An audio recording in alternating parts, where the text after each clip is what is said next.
Greetings. Today we continue our study in the book of Revelation.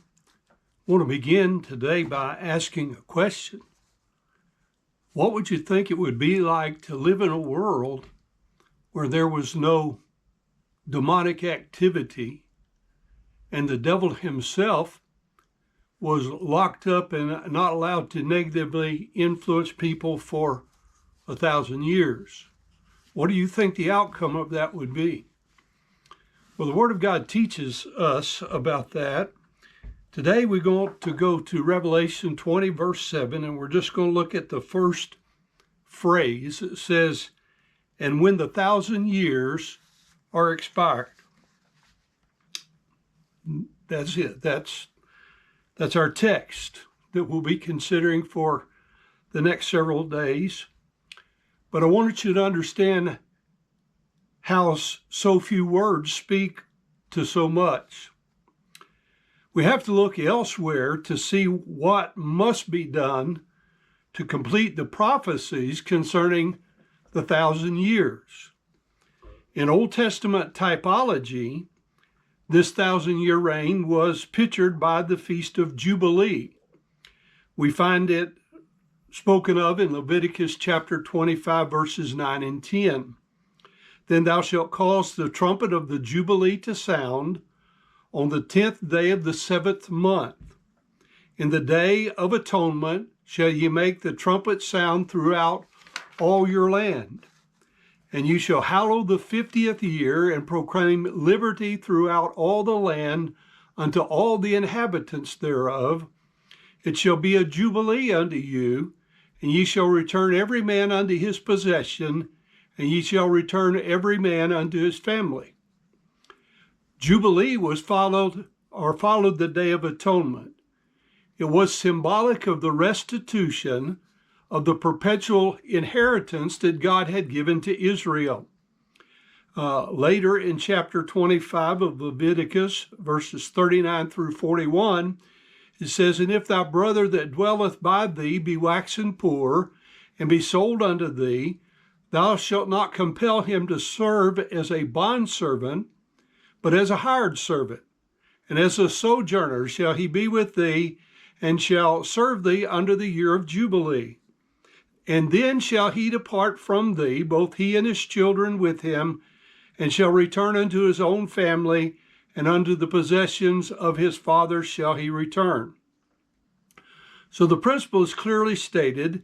There is a time for restitution of things as God has designed them.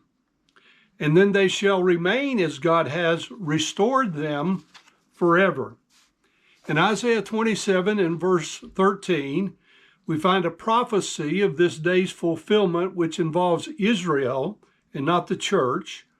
It says, "And it shall come to pass in that day that the great trumpet shall be blown, and they shall come which were ready to perish in the land of Assyria, and the outcast in the land of Egypt, and shall worship the Lord in the holy mount at Jerusalem." In Deuteronomy 30, verses 3 and 4, it has said, "Then the Lord thy God will turn thy captivity, and have compassion on thee, and will return and gather thee from all the nations whither the Lord thy God hath scattered thee. If any of thine be driven out of the uttermost parts of heaven, from thence will the Lord thy God gather thee, and from thence will he fetch thee." Here Israel is warned of dispersion for disobedience, and also promised a regathering after chastening.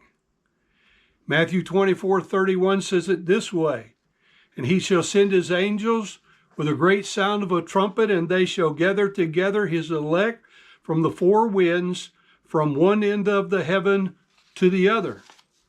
Mark 13:27 similarly says, "And then shall he send his angels, and shall gather together his elect from the four winds, from the uttermost part of the earth to the uttermost part of heaven."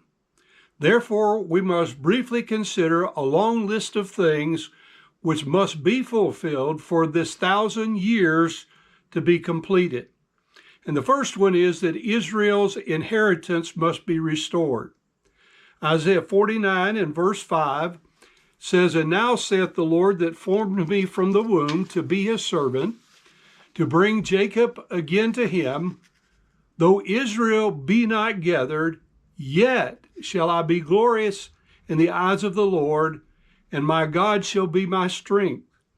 And he said, "Is it a light thing that thou shouldest be my servant, to raise up the tribes of Jacob, and to restore the preserved of Israel?